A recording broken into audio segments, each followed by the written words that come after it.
I am Chuck Crawford. I am the men's head coach at the University of Delaware. The University men's crew is a club program that trains as if we're a varsity program. The coaching staff has also evolved into one of the finest coaching staffs that I've ever been associated with. Well, when I first started rowing in 1990, I was rowing for Chuck in high school. And then Chuck, the next year, was no longer coaching my high school team because he went off to start the University of Delaware, which started originally with the women's team as a club and then the men's team, and he was coaching everyone at that point. I continued coaching at Delaware, men and women, through 1995. In 1995, we had both eights in the finals of the Dad Vail. And he grew the University of Delaware to the second year they were winning a silver medal at the Dad Vail regatta, which is very impressive for a brand new program. And very few people can turn a program around like Chuck has. You know, he is a very good coach to the extent that he understands what it takes to be a champion. My style of coaching is one that brings an athlete to a very high level, and yet at the same time is not overbearing and allows the athlete to do the performing. So Chuck came back to Delaware. He left after a brief stint, went to the prep, won a national championship, came back to Delaware in 2001. Frankly, I didn't really know, how serious he was about getting this program off the ground, but learned very quickly that he was serious. He got the lightweights to the point where in the finals at IRAs, and the heavyweights, his goal is to basically get them to follow the lightweights in that leadership and that strength, and get them to perform at the same level where they're winning and doing well in national championships as well. Our varsity lightweight coach is Joe Federici, who has been with us now for 2 years. My goal as the varsity lightweight coach is to have the fastest lightweight eight in the country. There's a saying, hard work beats talent if the talent doesn't work hard, and I think in rowing that's especially true. Rowing's a unique sport because it's merit-based. In other words, what you put into it is what you get out of it. And what you put into it is essentially showing up at practice every day. That's all you have to do to be successful. Just come to practice every day and we'll make you successful. And everyone's going to have fun by winning. So what we try to do is the ultimate goal is to win championships. And what we do at practice helps us get there. And not a lot of horsing around. We try to be professional in our attitude and very efficient when we get down there because we don't have a lot of time to waste. So the University of Delaware, we are a club in name alone. In other words, we are not a varsity program to the extent that the university supports us fully funded as a varsity team.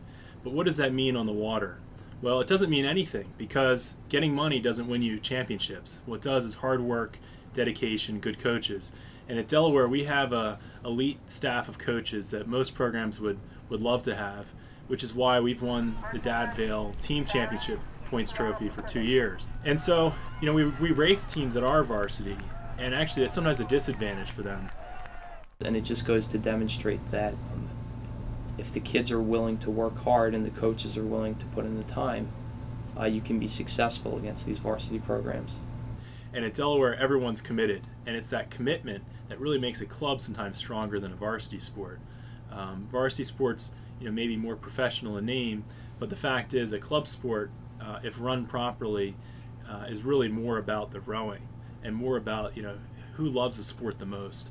And that's one thing that sets Delaware apart from a lot of other programs because it's guys that are 100% committed. They may have to pay dues, they may have to do things that help the team, outside of practice. But that just makes their commitment for the sport even stronger. Our program does train just as if we are a varsity level program. We work as hard as any varsity program. Our student athletes come to practice at least once a day, 6 days a week.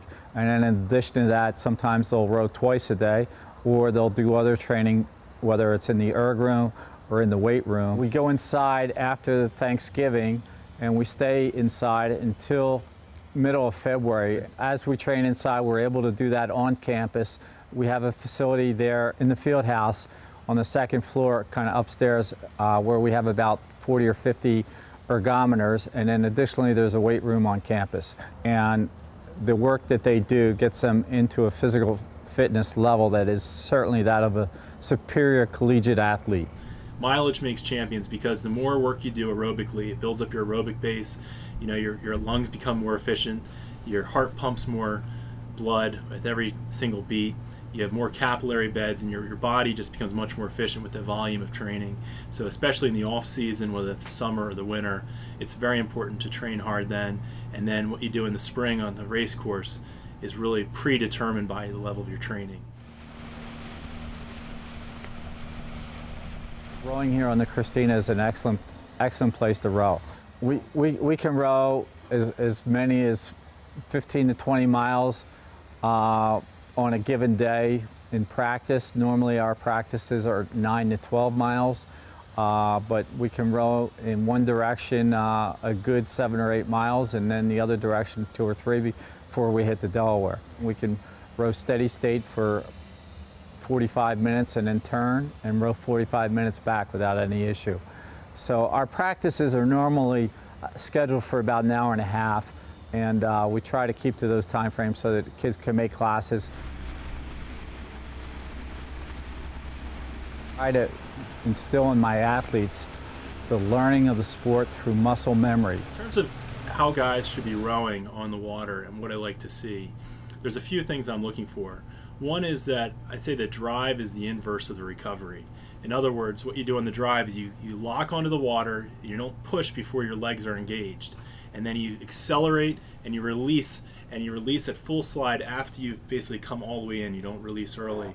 And then what you do on the recovery is, rather than pausing, you basically turn it around, and then you kind of reduce your speed to gather up and get prepared for the catch, and then you just lock and go.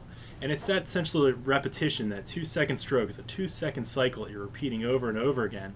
But what we like to see is the blades close to the water in the recovery, squaring up, getting prepared for the catch, and just like punching into the water, punch in, little backsplash, nice V-shaped splash. They used to call it Victoria's V for victory. And just dropping it in, and then just accelerating and starting with the legs. You start with your legs, as they call it the ribbon of power. It moves up from your toes all the way up through your calves and into your quads as you accelerate down, and then that's your big muscle, your legs, which kick out, and then it switches into your transitions into your transmission, which is your back, and that transmits the power of the legs. And then as you open up your back, you follow through with the arms, but you don't fizzle. You have to keep accelerating that until the release, and at that point, you basically, your stomach's almost like a elastic wall that a ball is hitting, and it kind of comes in and almost bounces out, just a little plane that's half an inch lower, so that you basically get prepared for the next stroke. As far as motivating them, I look to have the athletes compete against one another on a significant basis all the time. And as a result, that motivation itself normally brings the cream to the top. And our lightweight athletes are just at a level that is can't be beat. We really are pleased with their performance, and we continue to try to motivate those guys to be the best that they possibly can. We culminate the season right now with the Dad Vail regatta up in Philadelphia. Over the past 2 years, we've been the men's overall point champion, and we hope to continue with that tradition over the next 10 years.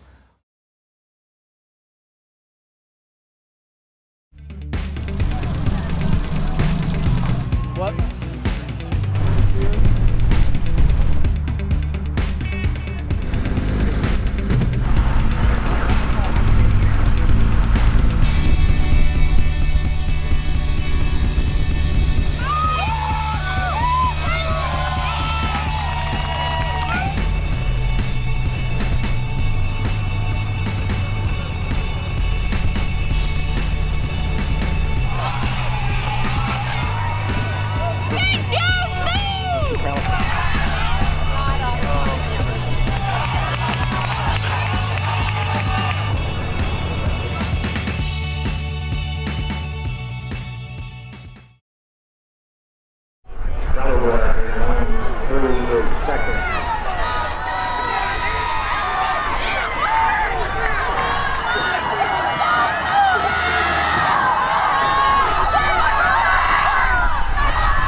It looks like Delaware in lane 4 is second. Lane 5 is now third. First place, Delaware, SIC, Delaware, and Brock. Lane 1 is third. There's about 250 meters left to go. Brock has open water on the rest of the crew.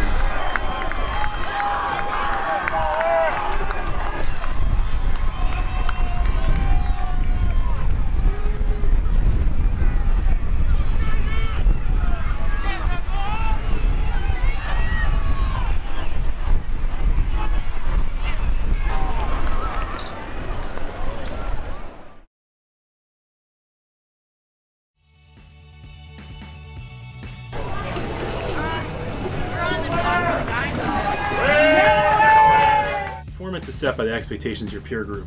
So what happens is, your own success in life is really determined in large part by what you think your peers expect of you.